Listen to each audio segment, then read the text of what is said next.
하나님께서 더 큰 보응으로 갚아주실 것을 구해야 합니다. 왜냐하면 하나님은 어떤 하나님이시죠? 심판의 하나님이시기 때문입니다. 그리고 예배자는 시온을 향한 순례를 꿈꾸어야 합니다. 시온은 창조주 하나님으로 말미암아서 이스라엘의 축복과 구원의 장소이고 하나님의 축복에 대한 신뢰가 있는 곳이기에 하나님에 대한 경외, 예배와 찬양이 있는 곳이기 때문입니다.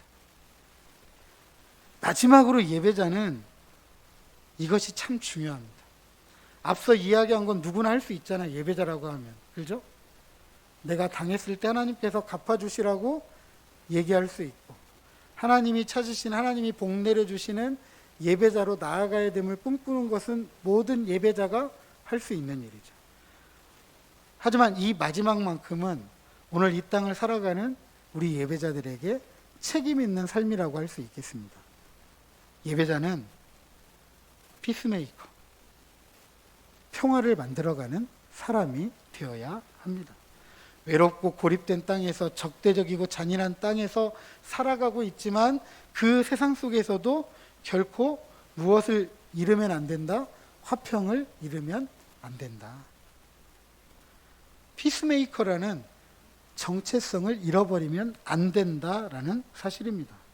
예수님은 마태복음 5장 9절에서 화평하게 하는 자는 복이 있나니 그들이 하나님의 아들이라 일컬음을 받을 것이다 라고 하면서 하나님의 백성의 정체성을 규정하셨습니다. 하나님의 백성이라고 한다면 이 세상을 살아갈 때 어떻게 살아가야 되느냐? 화평케 하는 사람이 되어야 한다라는 사실입니다. 그리고 이어지는 5장 23절 24절에 이렇게 가르칩니다. 그러므로 예물을 제단에 드리려다가 거기서 네 형제에게 원망 들을 만한 일이 있는 것이 생각나거든 예물을 제단 앞에 두고 먼저 가서 형제와 화목하고 그 후에 와서 예물을 드리라. 진짜 예배자는 화목해 하는 사람이라는 거죠.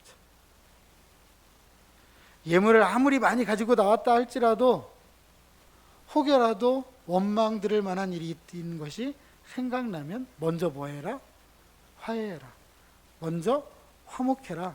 먼저 화평해라.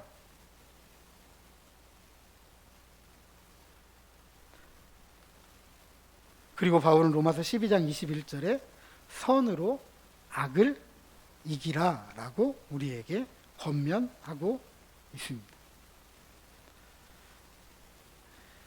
거친 세상 속에서 거칠게 살아가다 보니까 생각도 거칠어지고 말도 거칠어지고 행동도 거칠어지는 것 같아요. 심지어 한 나라를 이끌어 가겠다라고 하는 대통령 후보 중에도 그렇게 이야기를 하시는 분들이 있습니다. 우리가 말 한마디 할 때에는 굉장히 많은 생각들을 해야 돼요. 그죠? 왜냐하면 그 말이 가져올 이후에 일들이 어떤 일일지, 그리고 그것이 가져오는 결과가 어떤 것일지를 굉장히 많이 생각을 해야 됩니다. 그런데 일단 표를 얻고 봐야 되니까 사람들에게 너무 자극적으로 말을 하는 거예요. 자극적으로 만들어가고 자극적으로 이야기하고 정말 너무 혼란스럽습니다. 이렇게 대통령을 뽑는 일이 심적으로 어렵고 뭐라고 말하기에도 이렇게 어려운 대통령 선거는 제가 지금까지 살아왔던 삶에서 가장 어려운 것 같습니다. 그러나 한 가지 중요한 건 있어요. 앞서 말씀드렸던 것처럼 존중이 사라지고 정이 사라지면 거칠어진다라는, 무서워진다라는. 특별히 인간 소외 현상과 관련해서 코로나19로 더 심화되었다라는 것은 대부분의 사람들이 받아들이는 사실입니다. 감염병이 대면 상태에서 쉽게 전파가 되잖아요. 그러니까 어떻게 하라고 그러죠? 할 수만 있으면 만나지 말라. 명절임에도 불구하고 가지 말자, 오지 말라. 네. 그리고 이런 상황이 더 나아진다라고 생각하는 것은 굉장히 지금 회의적입니다. 그래서 앞으로도 인간 소외 현상은 그렇게 크게 변하지 않을 것이다 라고 생각해 볼 수가 있습니다. 그렇다면 앞으로도 더 우리는 외로운 세상, 고립된 땅을 살아가야 되고 잔인하면서도 적대적인 세상과 땅을 살아가야 된다라는 것은 부정할 수 없는 현실이고, 또 한 가지는 우리는 시온을 꿈꾸면서 순례의 길을 떠나는 예배자라는 사실도 변하지 않습니다. 여러분 예배자 맞으시죠? 예배자 맞으시죠? 그 예배자로 이런 세상을 살아가야 됩니다. 그렇다면 예배자로 하나님의 집에 올라올 때 어떻게 올라와야 될까요? 그 예배자로 하나님 앞에 나올 때 어떤 목적을 가지고 어떤 목표를 가지고 나와야 될까요? 오늘 시편 120편은 이 시인이 그랬던 것처럼, 이 시인이 포함되어져 있던 공동체가 그랬던 것처럼, 그 순례자들이 그랬던 것처럼 창조주 하나님으로 말미암은 축복과 구원을 소망하는 심정으로 하나님 앞에 올라와야 된다라고 우리에게 권면하고 있습니다. 하나님은 천지를 창조하시고 복의 근원이 되신 줄로 믿으시기 바랍니다.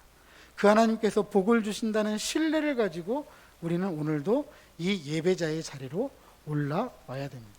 그리고 그런 예배자는 하나님을 예배하고 하나님을 힘있게 찬송해야 됩니다. 이건 변함없는 예배자의 삶이죠. 그런데 그런 예배자가 다시 외롭고 고립되고 잔인하고 적대적인 세상을 어떻게 살아가야 되느냐? 저를 따라하십니다. 나는 화평이다. 나는 화평이다. 옆에 있는 분들에게 말씀하십니다. 당신은 화평입니다. 당신은 화평입니다. 예배자는 화평케 하는 자가 되어야 합니다. 다툼이 있고 시기가 있고 갈등이 있고 분쟁이 있고 이런 곳에서 어떤 사람이 되어야 되느냐? 화평케 하는 사람, 중재자가 되어야 됩니다. 그것이 쉬운 일은 아니에요. 지금 이 시인이 있었던 상황이 어떤 상황이에요? 나는 화평을 원하지만 항상 뭐 하려고 해요? 싸우려고 하는 사람이에요. 그래도 나는 뭐가 돼야 된다고요? 화평이 돼요. 싸우려고 덤비더라도 나는 그걸 버리면 안 돼요. 왜냐하면 그걸 버리는 순간 나도 누구와 똑같아요? 이 야만인, 이방인처럼 외롭되고 고립된 땅에서 잔인하고 적대적으로 살아가는 그 한 사람일 수밖에 없기 때문에, 그런 세상 속에서 나는 예배자로 살아가기 때문에 아무리 싸움하려고 덤빈다 할지라도, 아무리 잔인하고 적대적일지라도 나는 화평이다, 나는 화평케 하는 사람이다 라는 이 하나님의 백성의 정체성을 결코 잊어서는 안 된다라는 사실입니다. 세상이 어떻게 변화해야 되는지, 변화될 세상을 살아가기 위해서 우리는 어떠한 삶을 살아가야 되는지를 보여주는 사람, 바로 그 사람이 화평케 하는 사람, 하나님의 아들들이라는 사실입니다. 바로 그런 하나님의 아들들이 이 땅을 살아갈 때에 외롭고 고립되고 잔인하고 적대적인 세상을 바꾸어갈 수 있는, 이 땅은 함께 살아갈 수 있는 곳이구나. 이 땅은 정이 있는 곳이구나. 이 땅은 존중받는 곳이구나. 아멘. 아멘.